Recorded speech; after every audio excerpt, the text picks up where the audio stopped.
Ngomong-ngomong benefitnya apa aja Mas untuk scholarship ini? Sebenarnya kalau mau bicara benefits itu kayak it's more than what I expected actually. I see. Gitu. Oke, mungkin bahas satu-satu mungkin dari tiket pesawat bolak-balik ya. Jadi kita bakalan dapet tiket PP pulang pergi. Sebelum berangkat, sebelum memulai perkuliahan kita bakalan dibelikan tiket. Oh, tapi kalau yang lokal kayaknya reimburse ya waktu itu ya. Iya, kita reimburse. Jadi sistem reimburse. Yang dibelikan tuh yang internasional. Reimburse itu apa Mas? Di reimburse, jadi kayak kita pakai duit kita sendiri, terus kita nanti ngajuin kita keluar duit sekian untuk tiket, jadi nanti diganti ya gitu. Nah gitu, jadi dari tiket dari bandara terdekat dari domisili kalian ke kampus gitu. Nah nanti setelah lulus juga kita bakalan dapat tiket baliknya ke tempat kita. Begitupun yang internasional juga mereka pasti dapat tiket bolak-balik. Nah itu benefit pertama. Benefit kedua itu ada tuition fee. Tuition fee-nya itu mahal banget di sini. Per semesternya 25 juta. 25 juta. Ya. Betul. Itu untuk master. Untuk master. Ya, jadi beda lagi ya. Untuk PhD 30. Wow. Kalau PhD setiap semesternya 30 juta guys. Jadi itu sudah dibayarkan oleh kampus, tapi bagi kalian yang apply sendiri dan dirasa mampu ya kalian bisa juga gitu. Silakan. Kalau 25 juta itu wow. Ya, wow banget sih. Tapi itu satu semester ya. Dan yang ketiga itu yaitu settlement allowance. Jadi tadi selain kita dapat tiket pesawat itu, kita nanti pas nyampe itu kita dapat kayak yang namanya settlement fee gitu ya, untuk kita kayak misalnya beli sesuatu yang kita butuhkan untuk settle in gitu, kayak misalnya apa ya, tiap orang beda-beda lah ya, tapi kayak misalnya yang basic tuh kayak misalnya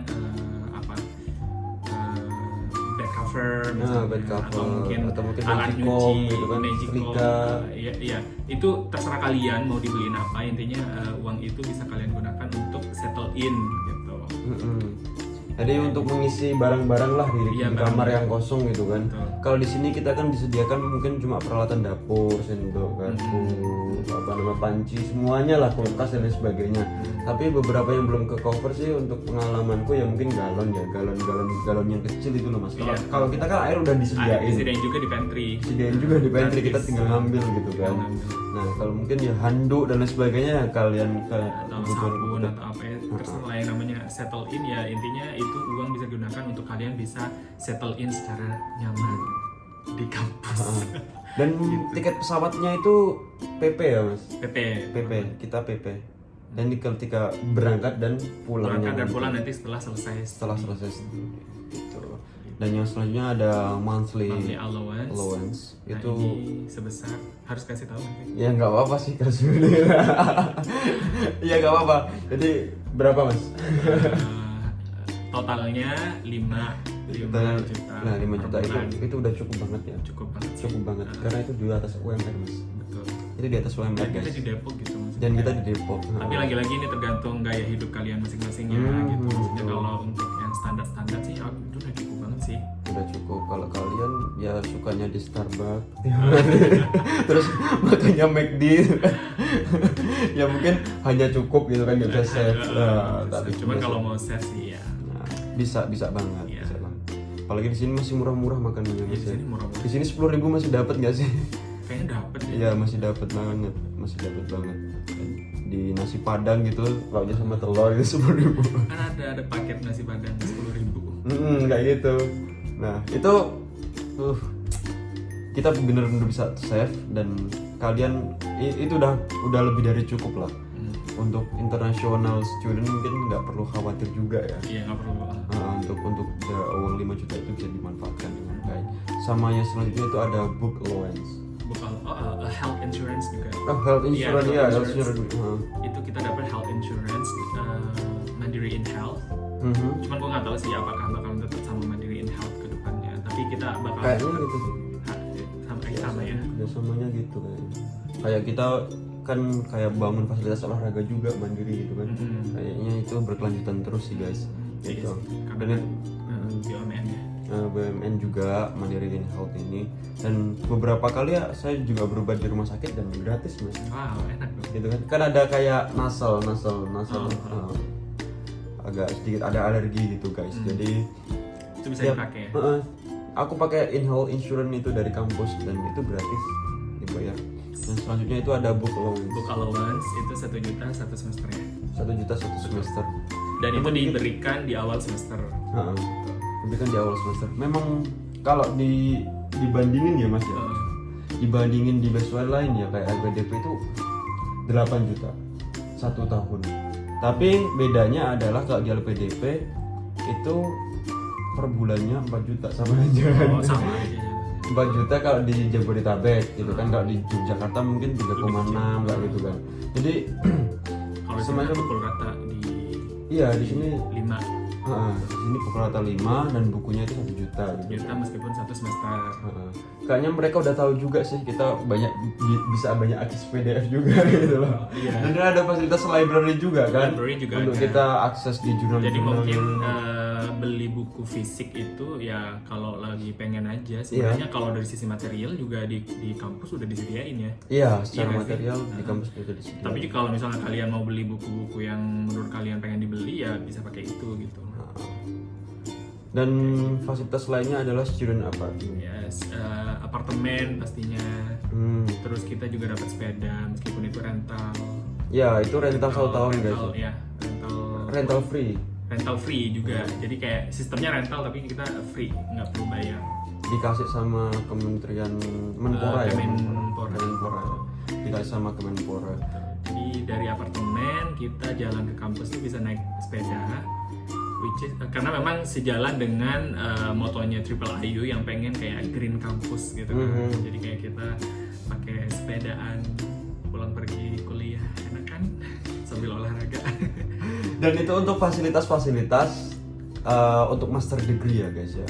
Untuk benefitnya master degree aja mas. Kalau mungkin di doktoral itu kan beda ya, karena skemanya menggunakan pakai LPDP gitu. Jadi kayak ada biaya riset, terus tunjangan keluarga dan lain sebagainya kayak gitu.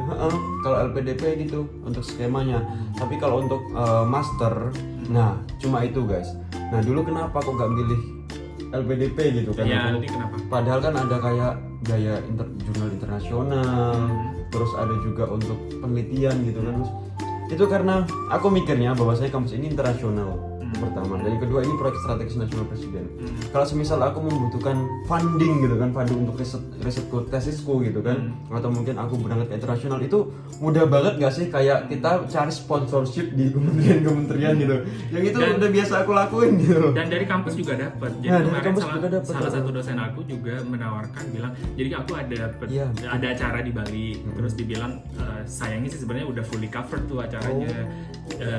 Tapi dosen aku tuh bilang kalau misalnya butuh funding assistance ajuin aja gitu. Dan masih banyak banget sih mas kesempatan untuk bisa jadi di sini riset asisten kayak gitu. Dan profesor-profesor itu humble banget. Jadi kayak nggak ada gap gitu nggak sih? Iya. Kita kayak bisa diskusi apa aja yang kita pikirkan sama mereka itu kayak mereka welcome banget. Dan ini juga yang perlu di-highlight. Jadi di Triple IU ini, jadi kan kita tinggal di apartemen nih, ada students apartment. Dosen-dosen, profesor-profesor itu juga dapat rumah dinas yang itu nggak jauh dari kita. Iya betul. Jadi kayak kampus ini tuh memang didesain untuk to create community sih kalau dari pandanganku ya. Iya betul. Jadi kita dengan mudah bisa berkomunikasi dengan dosen-dosen dan juga profesor-profesor yang memang ada di lingkungan kampus, dan semudah itu gitu interaksinya. Jadi dan profesornya itu kalian bakal daftar di sini dan semoga kalian diterima. Iya, dan profesor-profesornya itu guys udah well known banget kayak Prof Nina Nurmila gitu kan di education, dan ada Prof Philip J. Vermonte gitu kan di fakultasku yang dulu dia itu direktur eksekutif CSIS, dan itu adalah think tank terbesar dan terbaik se Asia Pasifik guys. Nah itu beliau yang itu intinya nggak ecek-ecek. Ini kampusnya nggak ecek-ecek. Ini udah disupport pemerintah, pasti orang-orang terpilih yang udah oke banget di bidangnya, yang dipilih oleh pemerintah untuk menjadi tenaga-tenaga profesional yang ada di sini gitu. Dan perlu dicatat bahwasanya untuk kurikulumnya itu beda. Bicara kurikulum, kita pindah ke kurikulum nih. How is actually the life of the students in Triple IU? Yeah. Oke. This is change our behavior. Benar. It's very different. It's literally different with when we were in undergraduate. Yes, itu beda banget guys, beda banget. Dan gue juga memang ada beberapa temen yang udah S2 kan di dalam negeri. Iya. Dan gue bisa bayangin apa yang mereka ceritakan ke gue pengalaman S2 dia di kampus-kampus lain dengan apa yang gue alamin di sini. Gila. Beda banget. Dan aku juga punya teman di UI. Itu kamu S2 kok sampai segininya gitu. Tahu nggak sih mereka, dia itu bandingin aku aja di Universitas Indonesia nih gitu kan, nggak sampai segininya. Kenapa kamu kok sampai segininya kayak gitu sampai. Oke, apa sih sebenarnya perbedaannya? Mungkin bisa lebih detail supaya teman-teman bisa ngebayangin gitu Ya, yang kalau- kamu rasakan apa? Kalau secara general ya, Ya. in general itu kita menggunakan kurikulum Amerika kayak gitu.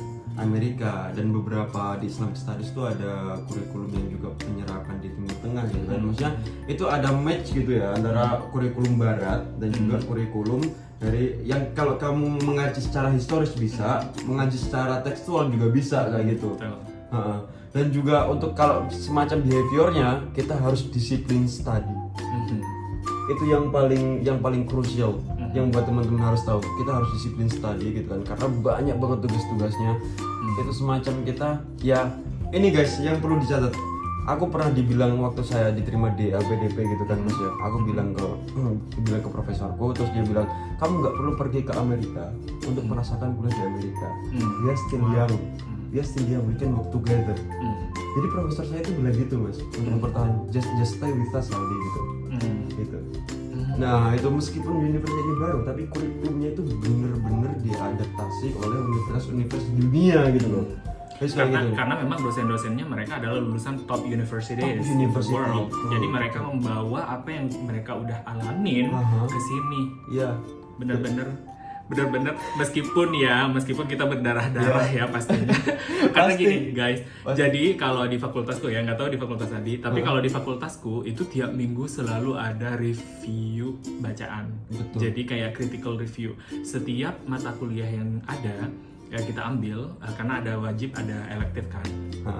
Tapi setiap mata kuliah yang kita ambil itu pasti akan selalu ada tugas setiap minggunya. Kita harus baca dan kita harus bikin rangkuman dan kita harus kritisi apa yang kita baca. Iya betul. Jadi makanya itu disebut critical review gitu critical kan. review gitu. Either kita mau disagree atau kontra atau mungkin mau setuju. Harus ada tesis statementnya di situ. Betul. Kalau setuju kenapa, kalau nggak setuju kenapa, atau mungkin kamu mau di tengah-tengah kenapa, atau mungkin kamu ada ide-ide lain yang bisa kamu explore di situ. Setiap minggu, setiap mata kuliah ada kayak gituannya. Makanya kita kayak Nah itu. Dan itu yang kita review adalah jurnal-jurnal yang terbit dari Oxford University, Stanford, MIT kayak gitu. Betul. Itu ya Allah jurnalnya itu besar gitu kan, dan itu ilmuwan yang sudah tinggi banget, tapi kita harus review dan harus kritisi itu. Nah itulah bagaimana. Kalian bisa bayangin lah ya. Ya. Bagaimana berdarah-darahnya kita mengerjakan tugas. Tapi itu betul-betul dapat banget kita Mas. Ya yang perlu di highlight sebenarnya bukan masalah bagaimana kita struggle mengerjakan tugasnya, tapi lebih kepada bahwa kita benar-benar belajar banget loh dari aktivitas review, critical review ini gitu. Dan yang gue rasakan itu kayak kita bisa memiliki different perspective, kita bisa belajar menjadi lebih kritis lagi bahwa apa yang dikatakan orang tidak bisa kita telan mentah-mentah. Kita harus kontekstualisasi, kita harus kasih second opinion, kita kasih whatever you wanna do with your critical review gitu. Dan itu yang membuat kita jadi belajar. Sebenarnya proses ini yang sebenarnya kita belajar dari proses critical review ini gitu. Jadi kayak menurut aku sih lebih kayak iya ini susah, tapi dengan ini kita akan belajar banyak banget ilmu-ilmu dari entahlah belahan bumi manapun itu gitu ya. Dan outputnya itu kerasa banget. Kerasa banget. Kerasa banget. Jadi gak semacam semakin kita belajar di situ kita bener-bener semakin bodoh gitu gak sih? Bener, Kerasa bener. banget gitu. Kita kayak aduh S1 tuh dapat apa sih dulu? S1 berasanya kita pinter banget ya. Pinter banget ya. Kita udah kayak ngomong cuap-cuap Ah, ini itu betul. gitu. Tapi pas udah nyampe master tuh kayak ya ampun. Kayaknya ilmu gue apa sih yang ya gak sih kayak oh my god. Jadi Padahal IPK aku di semester 1 tuh di S1 tuh hampir perfect, Mas. Hampir Oh. mendekati 4,00 gitu. wow. Tapi itu kayak gak dapet apa-apa gitu loh. Ah, Habis belajar di sini tuh gila sih. wow. Nah, itu pengalaman yang luar biasa ya. Betul. Pengalaman yang luar biasa yang pernah kita. Ya itulah mungkin perbedaannya belajar perbedaannya di itu. Triple IU dengan kampus-kampus lain di sekitar kita. Nah, itu kalau beberapa terkait dengan persyaratannya dan yang selanjutnya kita akan bahas terkait dengan skema pendaftarannya ya. Oke. Skema